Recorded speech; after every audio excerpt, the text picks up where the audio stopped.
So, one of the other things we can talk about is examining the different perspectives on the 9/11 attacks. What we see is, as your book goes through, uh, at the different levels and the different perspectives, from the realist perspective in general, uh, realists believe the struggle for power is between weak and strong states, and that in this case, systemically, Muslim countries were opposing U.S. oppression in the region or throughout the world. Domestically, we say that the Taliban took over a weak Afghan state. Now, the interesting part here, you want to talk about past decisions haunting. The Taliban and groups like the Mujahideen were in part trained and in part funded by the United States during the Cold War because they were resisting the Soviets who had invaded Afghanistan during that time. So, because of the weakened state, we see the enemy of our other superpower enemy, and help to fund them and bring them along. So what we can also say is that from the realist perspective here, the Taliban takeover of the weak Afghan state was certainly a dangerous process, so that at the domestic level in that country certainly is a threat to American security, but it's especially a threat in the wake of the end of the Cold War. And at the individual level, individual terrorists plot against the United States. So from the liberal perspective, which we'll get to in a bit, we'll see that failed negotiations and absence of the Israeli-Palestinian agreement had left the area destabilized and full of conflict. The United States continued to support Israel, and other actors in the area saw this as mistreatment of aggrieved Palestinians. And so systemically, right, you have the exclusion of weak or aggrieved actors, so Palestinians have no real voice or participation in governance and where they live. At the domestic level, you have ineffective domestic governments which get in the way of these negotiations, and individually specific leaders oppose these kinds of international negotiations in favor of warfare, fighting over territory and things. So we could then ask, what's the response? How, when we ask how do we respond, did the United States respond to the terrorist attacks of 9/11? And here, if we look at the levels of analysis, right, domestically, the nation builds to address social and economic conditions, right? So you try to build new countries that won't want to attack the United States. That's one method of addressing it. So you target these countries that might be seen as state sponsors of terrorism or failed states or havens for terrorism, and you try to build new nations there to address social and economic conditions that might give terrorists an advantage in those states. At the systemic process or structural level, the United States engages in international diplomacy and institution building to resolve transnational violence and diplomatic disputes. And at the individual level / foreign policy level, the United States tries to remove leaders to change links domestic and international causes. So the United States wants regime change in some areas, so that those regimes would be more amenable to domestic and international causes the United States supports. And if we look at the American response since, we have President Bush, who is very much a realist.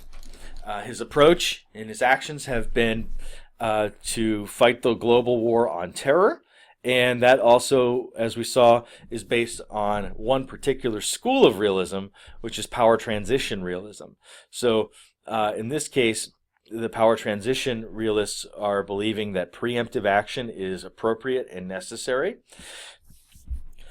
At the identity level or perspective, President Bush argues in favor of the United States being a proponent of spreading democracy, so that the United States tries to spread democracy throughout the world, and by dealing with democracies, you make the world more stable, and the United States hegemony or control in a unipolar system is also more stable in that mindset, because other democracies would respond better in a world system in which the United States was a leader. Systemic structural, well, internationally, President Bush also was famous for saying and declaring that American policy was, countries are either with the United States, and if they refuse to support U.S. policy in the global war on terror, then the United States would very much consider them with the terrorists. So there's no real middle ground here. You either stand with the United States or you're labeled a terrorist. And of course, domestically, in the countries afflicted, you work on nation building. President Obama comes from a different approach. His perspective is liberal, so he's been arguing more in favor of diplomatic engagement, and criticized Bush during the election. Criticized the Bush administration for engaging in this kind of realist approach, and that American prestige had suffered and diplomatic relations needed to be improved.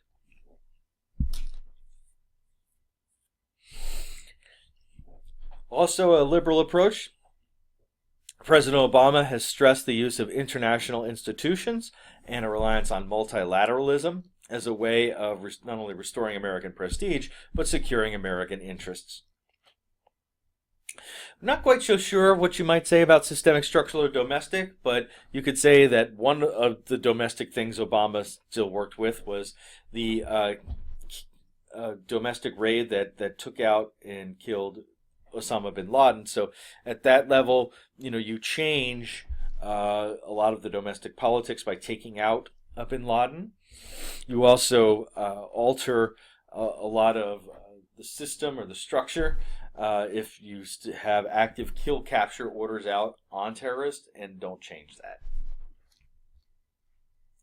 Now, there's been a number of critics of American policy since the fall of the Twin Towers on 9/11 and the terrorist attacks.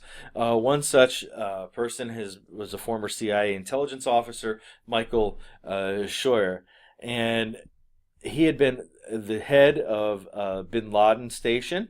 He was a special advisor to a unit that was after bin Laden.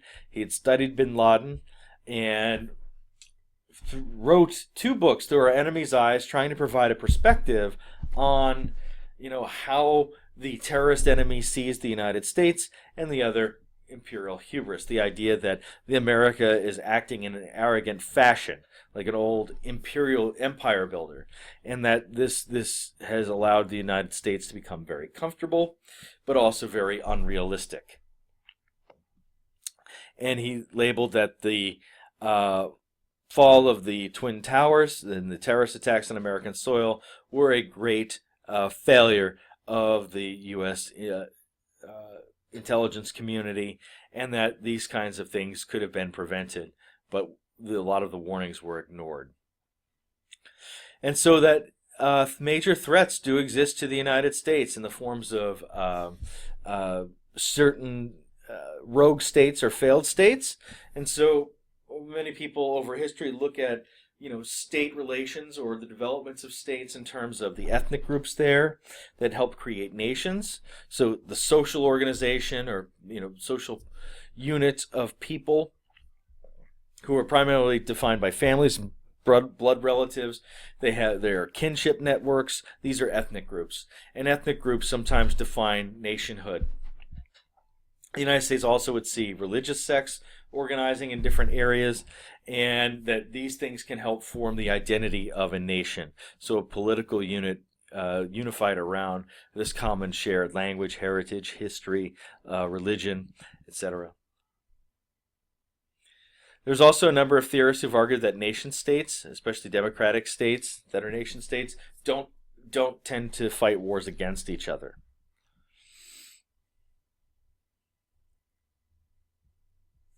So when we look at these conflicts, we see also ethnic conflict in the world,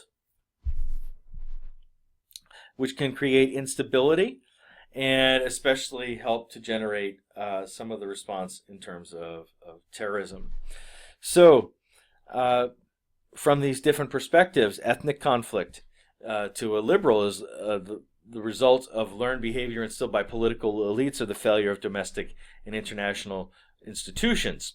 To realist, ethnic conflicts are the consequence of groups trying to assert a positive feeling about their group and the need to cope with an enduring anarchy. So competition for scarce resources, and one ethnic group tries to assert its ability and reassert its power to take different resources.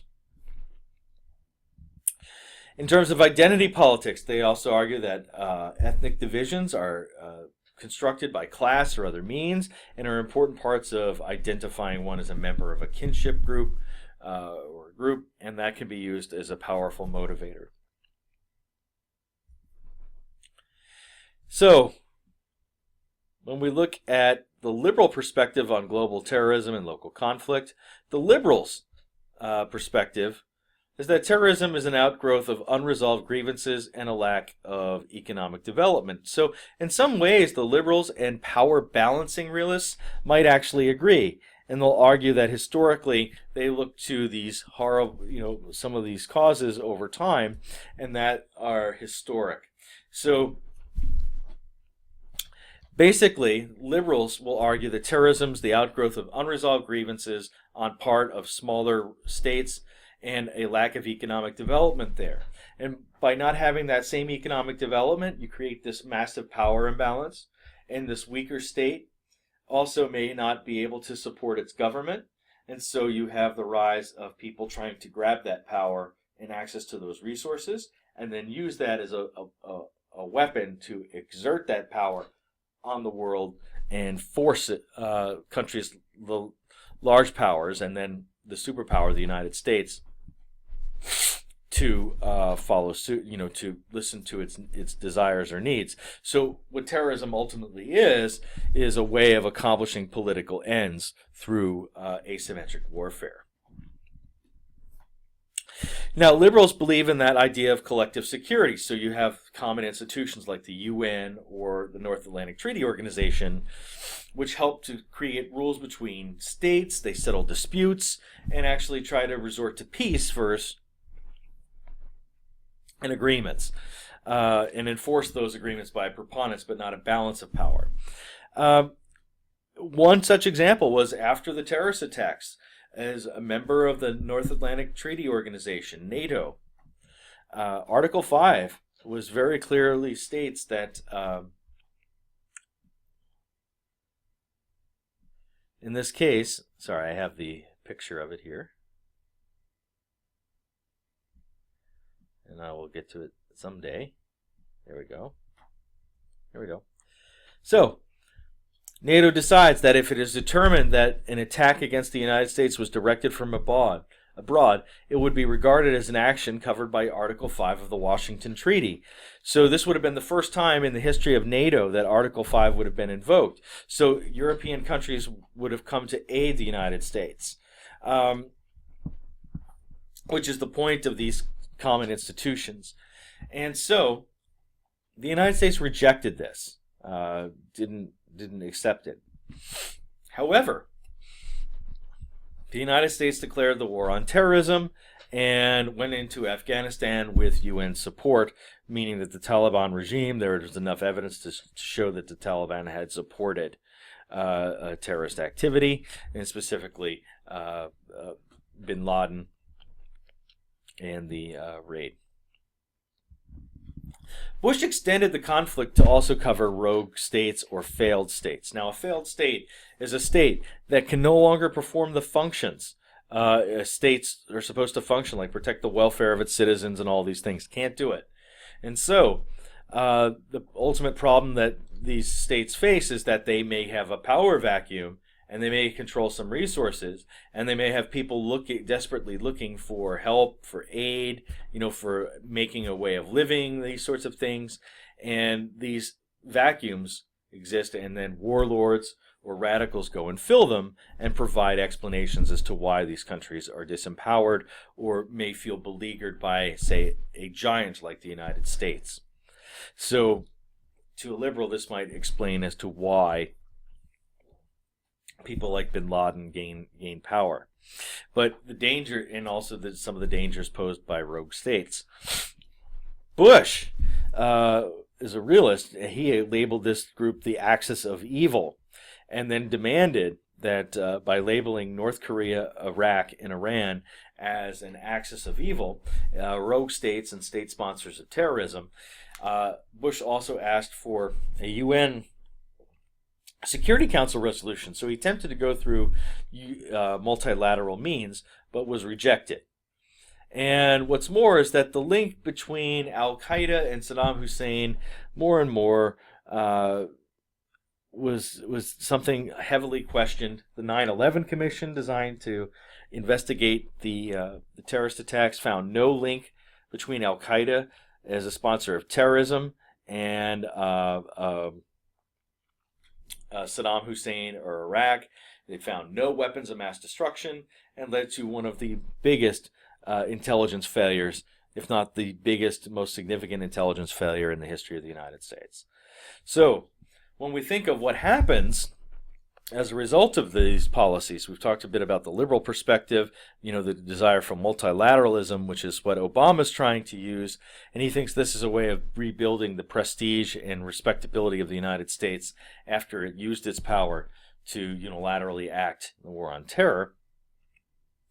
What he sees himself doing is trying to rely on these international institutions to do it again. So what we get are some interesting perspectives on the fall of the Cold War and the beginnings of the war on terror, maybe a little explanation of what's happened in your book. Now, I also left a series of presentations afterward to help look at a few cases. So the case of the modern Middle East.